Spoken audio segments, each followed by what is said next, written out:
Shinchan மேம்க்கு exam leave வந்துடுச்சு. அதனால friends எல்லாம் கூட்டிக்கிட்டு ஒரு டூர் மாதிரி போகலான்னு பிளான் பண்ணுறோம். சரி நம்ம மட்டும் எப்படி போகிறதுன்னு சொல்லிட்டு அவங்க டேடி கிட்ட போயிட்டு சொல்கிறோம். அவங்க வீட்டில் போயிட்டு சொன்னது அவங்களும் சரி ஓகே எல்லோரும் சேர்ந்து போகலாம் டூர் மாதிரின்னு சொல்கிறாங்க. சரி போயிட்டு ஒரு 4-5 days இருந்துட்டு வரலான்னு அவங்களும் பிளான் பண்ணுறாங்க.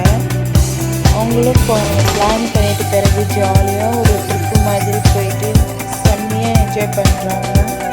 அவங்க டேடி மம்மி இந்த டயத்தில் அவங்க வீட்டில் ஒர்க் இருக்குதுன்னு சொல்லிட்டு போயிட்டு திரும்ப வராங்க. அப்புறம் வீட்டுக்கு போயிட்டு அவங்களுக்கு வேண்டிய பொருட்கள் எல்லாம் எடுத்துகிட்டு வராங்க. அந்த டைம் பார்த்துட்டு மழை வருது.